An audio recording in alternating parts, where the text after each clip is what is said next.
Alam niyo ba na napakarami palang klase ng rayuma? Arthritis at osteoarthritis. Pero ang pinakakaraniwan dito ay ang osteoarthritis. Karaniwan na sa mga Pilipino ang kasipagan, kaya naman hindi maiiwasan ang pananakit ng katawan, kamay at tuhod na dulot ng rayuma. At bilang handog sa ating mga kababayan, isang dietary supplement ang inilunsad, ang Power Joint. Actually, this is a very special product, no? Intended for osteoarthritis. Yung mga osteo kasi, usually yan yung mga joints natin na nagkikiskisan because na lack of nutrients, no? Habang tumatanda kasi tayo, nakukulangan tayo ng glucosamine sa katawan, tsaka chondroitin, we have to replenish. So ang ginagawa ng Power Joints, no, yung glucosamine particularly, pinapalapot niya ulit yung liquid na yon. And yung chondroitin naman, isang component ng Power Joints, nire-repair niya yung cartilage na damage. Kaya pagdating sa arthritis, napakagaling ng Power Joints.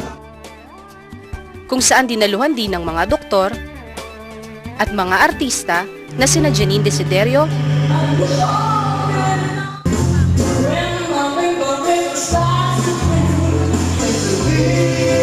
at Juan Rodrigo sa pangunguna ni Dr. Nonoy Zuniga.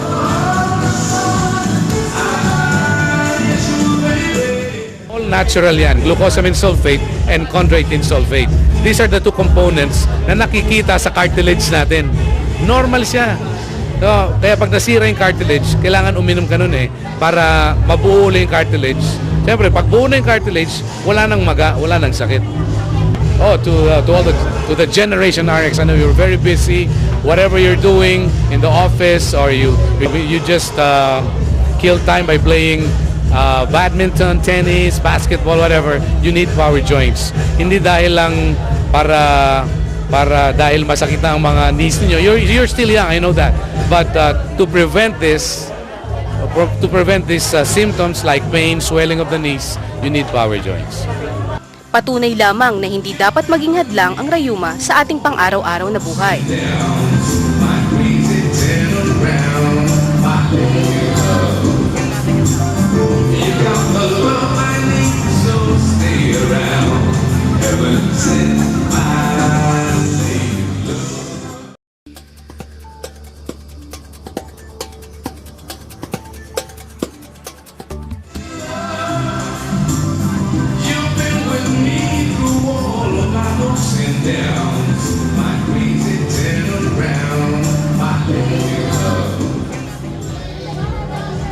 Pag sinabi natin rayuma, ito kasi problema ng ating katawan, yung ball and socket.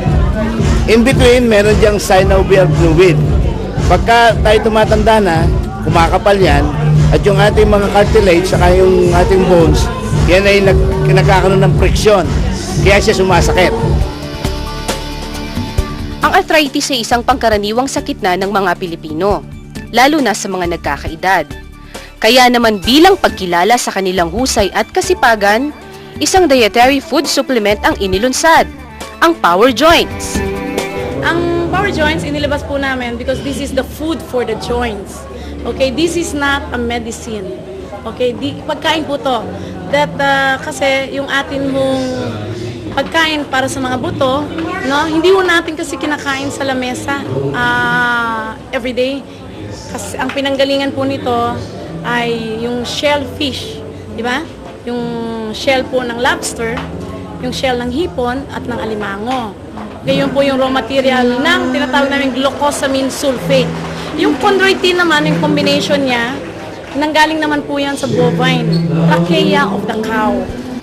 Ayon kay Dr. Nonoy Zuniga, naalala niya pa nung hindi pa siya umiinom ng Power Joints. Parati kung ang problema ko doon na pain on my knee. May masakit lagi yung tuhod ko. Kasi yung weight ko, binubuhat ng isang tuhod, hindi dalawang tuhod. Diba? Kaya problema ko yan naghahanap ako ng mga analgesics, mga pain relievers. Pero sandali lang yun, bumabalik na naman yung pain. At pagkaraan ng mahigit isang taong pag-inom ng dietary food supplement, maganda, hindi na walang sakit. In fact, I tried stopping the medicine, the supplement, no? Hindi mo ako nag-take ng Power Joints. On the third day, bumalik yung sakit. So, tinake ko ulit, nawala. So, talaga na-prove ko talaga. I proved it eh.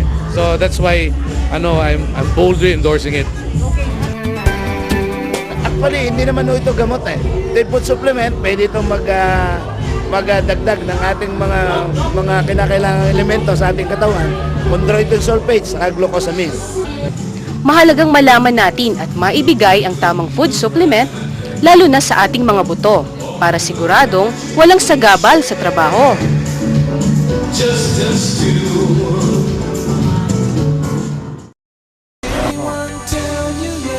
Yung power joint, nakita ko sa TV, sa cable, Channel 15 pa dati eh. Ngayon, sa pagpapaliwanag ni Dr. Zuniga, Nonoy Zuniga, naging interesado ako. Kaya sabi ko sa miss ko nga, try ko nga itong power joint. Kasi marami na akong pinake na gamot eh. Wala naman nangyari. Sabi ko, try ko na ito siguro na lang maaaring last hope ko.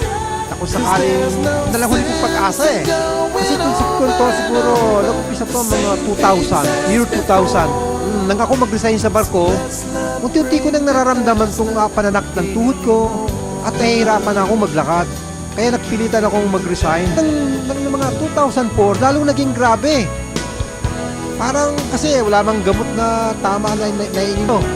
Kung ano-ano, kung lamang, sandali lamang. Mawawala na ng sakit, pero after 2-3 days, eto na naman, pabalik-balik.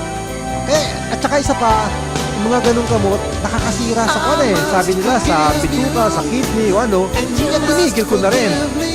Tapos parang nga akong hopeless na naglalag sa bahay, kung ano lang pinagagawa-gawa ko, hanggang sa mapanood ko sa TV yung power joint. Ako bumili ng power joint.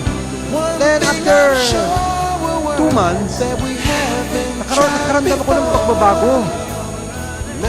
Sabi ko nga sa miso ba, nakakaroon ng pagbabago, no? Hindi na masyadong naibabaluktot ko na yung aking tuhod. Dati hindi ako makaupo ng kwan. Tsaka hindi agad ako makatayong ganyan. Nahihirapan akong tumayo. Hindi nga ako makasakay kahit sa tricycle eh. Kaya ako masaya ngayon. Sa mga katulad ko kung may ganitong karamdaman, osteoarthritis, subukan nyo po ang power joint. Sapat ito nangyari sa akin, kaya sinishare ko sa inyo. Ang sakit ko, meron ng 2 taon na ako nagpipilay-pilay na ang litid ko.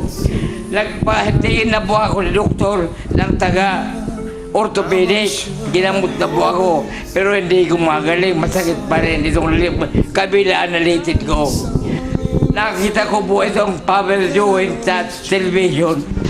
Tumawag ako roon, sabi sa akin na bumili na ako ng yung power joint. Ito po, dalawang buti na akong naubos ko na. Pero yung 2 buting power joint, nakakalakad na ako nakakatakbo na nga ako. Kaya tayo matatanda, kagaya ko ako, 20 anyos na ako. Anong mangyari? Hindi ko bibitawan ng power joint dahil ako ito binili ko hanggang 120.